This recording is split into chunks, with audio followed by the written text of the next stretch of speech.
Hello everybody, my name is Matthew, and we're going to do a bit of a different review. We're reviewing an old classic figure that I've actually wanted for a long time, the Trendmasters Fang Godzilla, or Zilla, I'm not sure. Starting off with its Sculpt and Paint applications, overall the head is in pretty good condition with some nice dry brushing, and some nice crevices, and the paint looks pretty good. Nice glossy gray down the chest, the legs, the neck especially. If we open the mouth up, you can actually see that there's some really good pink in there too. Very nicely done there. Orange eyes, no pupils, which is weird. Dorsal spines are looking kind of yellow, but overall it's okay considering the fact of how old this figure is. Very rubbery spines. I thought these were going to be like a very solid hard plastic. Tail's looking pretty good. Looks like an octopus tentacle, as Arnez pointed out in his review, and Steve's review too. Legs looking pretty good. Overall, nice dry brushing to give it out some detail. And there's really not much to the paint, honestly. It's consistent. I guess the nails have some black glossy paint to them. But copyright information at the bottom of the feet, some wear and tear probably, and that's really it. Not much to really say about Zilla. Just a simplistic Zilla figure. For posability or articulation, the head does not rotate, but it does have a hinge, which it's more to accommodate the gimmick, which you can actually see it's starting to kick a little bit. So if you pull on the leg here, you'll actually start him trying to talk, so you can get him to talk if you really want to. But anyways, we have the jaw also opens on a hinge. However, it's spring loaded, so don't think you're going to get any posability. Arms can rotate.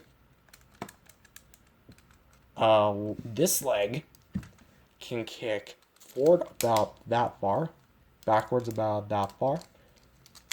There's a ratchet joint at the knee, straighten up about that far, bend in about that far. Feet can go forward about that far, backwards about that far. And this leg actually activates the gimmick, so it's kind of spring loaded. But aside from that, it features the same exact articulation the other one has. And right here you get a bit of movement towards the middle section of the tail. No joint there, even though it is definitely glued in there. And for accessories, he actually came with one. Unfortunately, I don't have it because I got this guy used, but he originally came with a Godzilla base, which was basically like a footprint on a road and said Godzilla. And it would have been pretty cool and would have helped this guy stand a lot better because mine has kind of a hit and miss when it comes to standing. But what it still does have is its gimmick, which you want to activate it by pulling down on this leg. Notice how it's spring loaded. And if you listen real closely, you get his roar. And something interesting to point out is that right here is actually a button. However, mine does not do anything. It's supposed to roar, but it does nothing.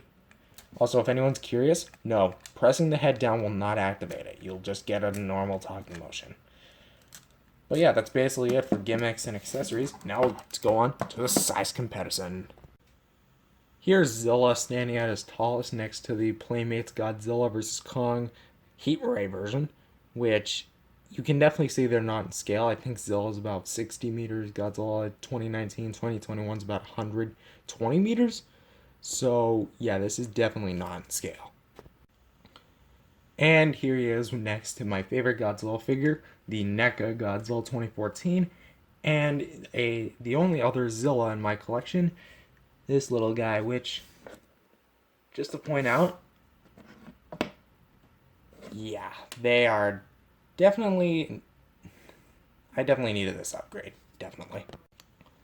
And here he is with my only other Trendmasters Godzilla, this bendable Mecha Godzilla that I previously reviewed. Go check it out. And overall, these two don't really go together aside from their companies, so yeah. And here he is with the Final Wars Godzilla's Bandai and Playmates, which, swapping these two out, I think I might actually like this pairing more. Not sure why. So as a whole, this figure is pretty good. Not bad, definitely not the worst. I highly recommend it if you can track it down for a good price. I did, and I feel very satisfied, honestly. With that being said, like, comment, and subscribe, and I'll see you guys in the next video. Bye bye.